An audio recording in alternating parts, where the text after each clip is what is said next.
listen to residents as much as they do to political bosses, lobbyists, and campaign contributors. And what will you do to either reduce that reality, if it's reality, or that perception, if it's not reality, and restore people's belief in the system? Well, Daniel Biss listens to the people in the district that he represents. He knocks on doors endlessly and has really substantive conversations with the people that he meets. He also works closely with the mayor of Evanston, at least, and I know that the other mayors, he's met with all of them, and worked with them to address their city's needs. Daniel has not, as far as I know, raised a huge amount of money for this particular race, but he does, as I've said before, go to meetings and listen to people at meetings, and is very, very up on the issues that confront our community. So I have never, ever seen any campaign contributor have more influence than another citizen. I think everybody knows here that money talks in politics, right? I don't think the mayor knows exactly what Daniel Biss has gotten, but I suggest you go to followthemoney.org and take a look at what Daniel's received a lot of campaign cash from. Now, Daniel wants to help on the pension fund down in Springfield. Well, guess who one of the largest contributors is to Daniel's campaign fund? Would you be surprised it's the teachers' unions? Would you be surprised that Mike Madigan funded his account for his previous election with Hamilton Chang with hundreds of thousands of dollars? So, if you want to talk about campaign finance reform, I'm all for that. But when you send somebody down to Springfield, you better look at who put the money in their pocket. You can look at mine, you'll see it's a bunch of individual contributors, with the exception of one business gave me $5,000. Mr. Biss has got close to $500,000 from those people. So, again, you want to clean the system up, start following the money. For me personally, I've been spending time away from my family and time walking on the streets. I'm in my third pair of Nikes, I have to honestly say, because since last November, I've been going door to door in all the communities within our district and talking to people. And I found people have opened their hearts and their homes to me to discuss the issues that they feel are facing the state and that is facing them personally. I've talked to so many people who are concerned about their increase in property taxes, about their unemployment or their underemployment. And this community outreach is so important because if you are an elected representative, you are there to represent your constituents. And how better to get to know them than to knock on their door and have a meaningful conversation.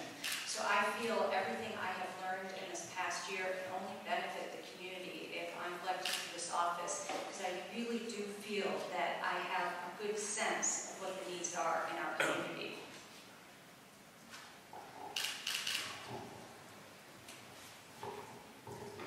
I'm going to break party lines here.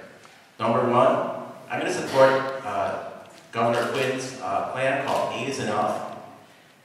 I think all state legislatures should be limited to 8 years in the state house, perhaps 8 in the state senate as well. Second, I support a public funding option for elections. For instance, I would support a plan that each candidate for the state house would perhaps receive $100,000 for the election if they agree not to take any other funds. And for the state senate, it would be $200,000.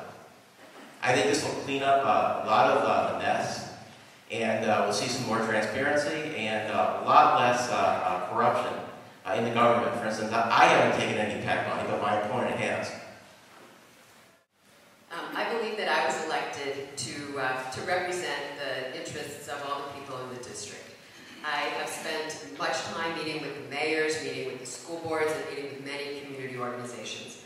And I also believe that you get the best decisions and the best work that you can do is by meeting with people and hearing the most number of people contributing in a collaborative way. And I'm going to give you an example.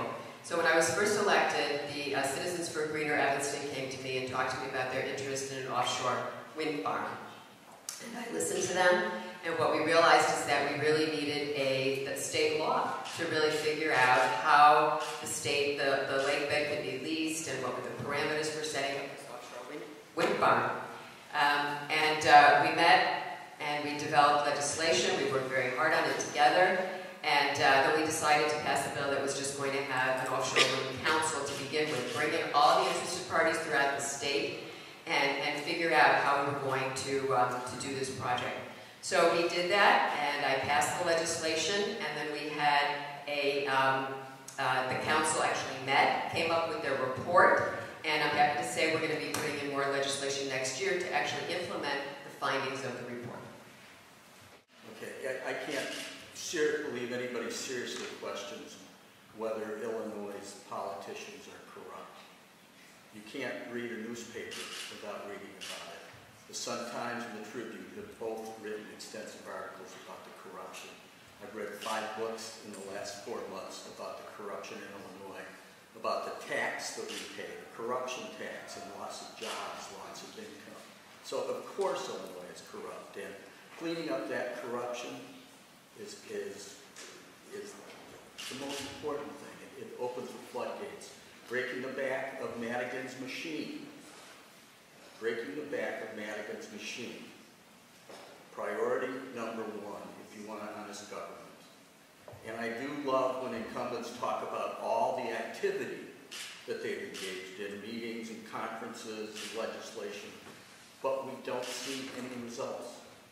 Activity with bad results doesn't